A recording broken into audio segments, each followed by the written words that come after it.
por estardes aquí e por escoitarme. Galicia deno cara. Galicia somos todas e todos.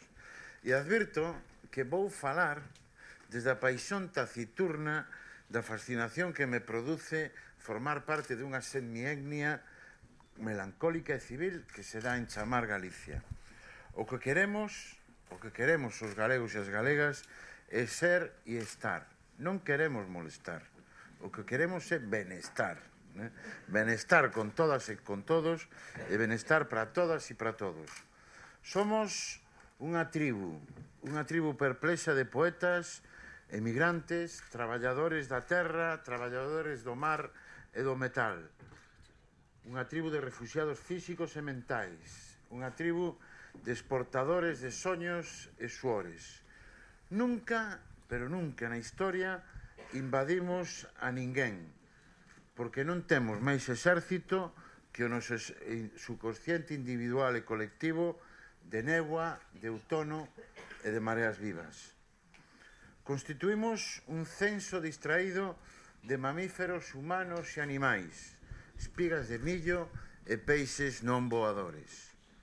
O mapa mundi da nosa república desconcertada está dibuixado con petroglifos, armonizado con palabras e compases dos trovadores medievais, suspirado cas verbas negramente asombradas de Rosalía de Castro, co verbo épico de Daniel Castelao, ca modernidade erudita de Otero Pedrallo, ca vanguarda naval de Manuel Antonio, ca maxia funambulista de Álvaro Cunqueiro, co mundo tenso e intenso de Xosé Luis Méndez Ferrín, o realismo emocional de Manuel Rivas.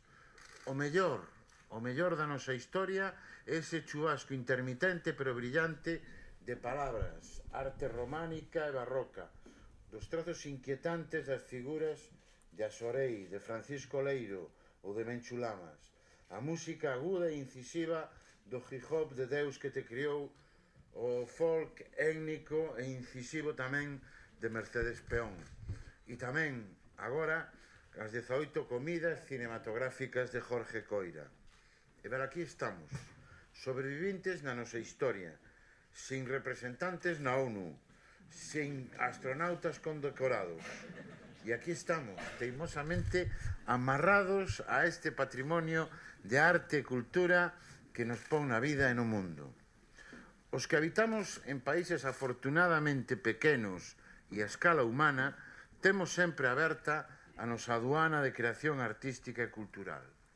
Ser de Galicia é unha casualidade biolóxica e unha feliz avaría. Por iso, Galicia somos todas e todos. A calquera lle pode pasar. Que culpa temos nós de ser de Galicia? Somos acreedores de comprensión e respeto. Somos raros e diversos. Somos únicos e solidarios. Estamos obrigados cósmicamente a sermos modernos e pioneiros. Somos cosmopolitas, mesmo mundanos. Para saber ser de Galicia hai que ter mundo, hai que ter moito mundo. Hoxe estou tremendamente satisfeito de sentirme estranxeiro e solidario nesta hospitalaria diferente Euskal Herria. Tampouco vos tendes a culpa de sendes vascos. Estamos en tempos raros e difíciles, en que se deconstrúe o estado do benestar e a cultura e as industrias culturais nin forman parte xa siquera da nostalgia. Por iso, reafirmémonos en custodiar a materia prima das nosas factorías culturais, a creatividade, e fagámonos fortes na convicción de que o mellor que temos é a nós mesmos.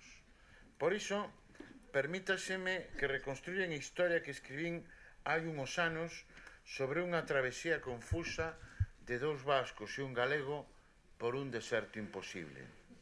A ironía é a mellor alianza cultural eusko-galaica. O deserto imposible. Por unha certa tendencia ao nomadismo nihilista, uns individuos de sitios raros e perplexos deciden ir de vacacións a Albania.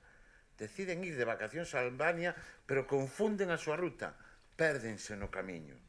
Entón, o que temos é dous vascos, un galego, un elefante avanzan polo deserto, posiblemente víctimas dun trastorno mental transitorio ou simplemente porque xa se coñecían de antes, ou mellor, porque non teñen nada mellor que facer. Os dous vascos, o galego, o elefante, síntense desencontrados, síntense fora de lugar.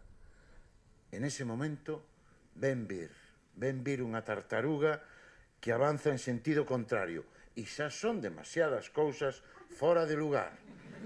O deserto, os vascos, o galego, o elefante, a tartaruga que avanza en sentido contrario, os dous vascos e o galego que se miran. Efectivamente, xa se coñecían de antes. O elefante que só se pode mirar a si mesmo con perplexidade porque entre ollo e ollo ten a trompa polo medio. Desencontro, tensión. Entón, atención, encontran unha pedra enorme abandonada no deserto. E xa non saben que facer. Si mirarse entre eles ou mirar para a pedra.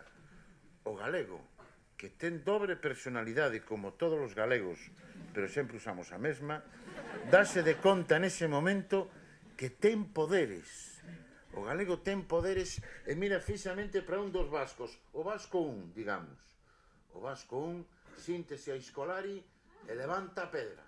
A xente de Galicia confundimos sempre os ollos oblicuos dos chineses e dos japoneses, igual que confundimos os jarichachosailes vascos que levantan pedras cos aiscolaris que cortan troncos.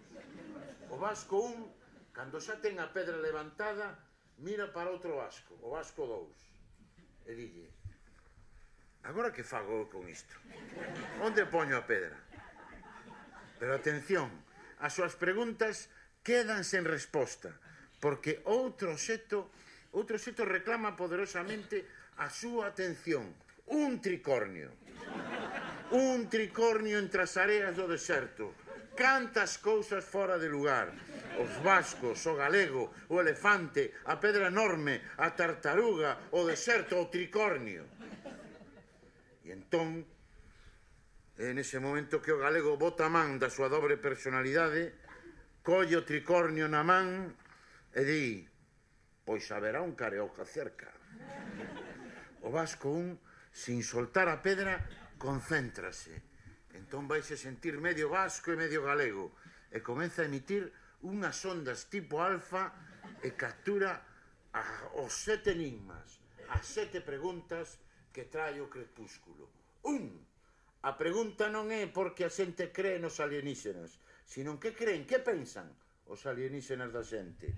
2. A pregunta non é porque a xente se sinte máis cultural por ver documentais de animais no National Geographic, sino porque non practica máis a zoofilia nos armarios. Isto é, o coito dentro dos armarios.